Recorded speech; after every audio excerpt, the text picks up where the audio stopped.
साल 2024 में हुए नीट एग्जाम को लेकर जो हंगामा शुरू हुआ है वो अभी भी जारी है। सड़क से लेकर अदालत तक इस मसले पर बवाल मचा हुआ है क्योंकि लाखों बच्चों का भविष्य दांव पर है। नेशनल टेस्टिंग एजेंसी यानी एनटीए ने जब रिजल्ट जारी किया तो 67 छात्रों को टॉपर बना दिया।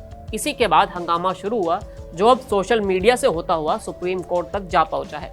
जब ये पूरा बवाल चल रहा है तब आपने एक चीज बार बार सुनी होगी और वो है ग्रेस मार्क्स की, क्योंकि ग्रेस मार्क्स की वजह से ही टॉपर इतने सारे हो गए हैं और सुप्रीम कोर्ट को भी एक्शन में आना पड़ा है। नीट 2024 के नतीजे में ग्रेस मार्क्स से जुड़ा पूरा विवाद क्या है, आपको आसान भाषा में समझाते हैं और कहानी को शुरू से शुरू करते हैं। 5 मई को इस बार नीट का एग्जाम हुआ जिसमें करीब 24 लाख बच्चे बैठे थे। इस एग्जाम का नतीजा 14 जून को आना था लेकिन 4 जून को आ गया। हैरानी तो तब हुई जब मालूम पड़ा कि टोटल 67 बच्चों ने इस बार टॉप किया है, जबकि नीट में एक या कभी कभी 2 टॉपर निकल आते थे। इन सभी 67 टॉपर्स के 720 नंबर थे।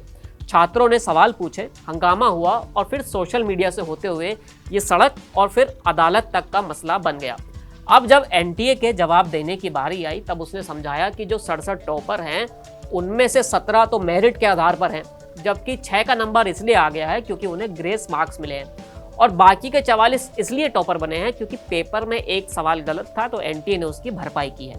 अब आप यहाँ पर ग्रेस मार्क्स पर फोकस करें क्योंकि ये सिर्फ 6 को नहीं मिले हैं बल्कि 1500 से ज्यादा छात्रों को दिए गए हैं। 6 तो सिर्फ वो हैं जो ग्रेस की वजह से टॉपर बन गए हैं। अब सवाल है कि ये ग्रेस मार्क्स का फॉर्मूला कहाँ से निकला, क्योंकि नीट में ऐसा तो होता नहीं था।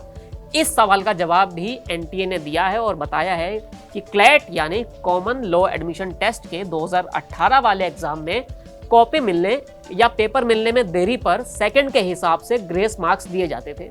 एनटीए ने वही फॉर्मूला यहाँ पर भी लगा दिया और इसी आधार पर कुछ बच्चों को ग्रेस के मार्क्स दे दिए। अब एक सवाल और है कि आखिर ये नंबर किस आधार पर दिए गए हैं। इसमें छात्रों के सही दिए गए उत्तरों का सहारा लिया गया है।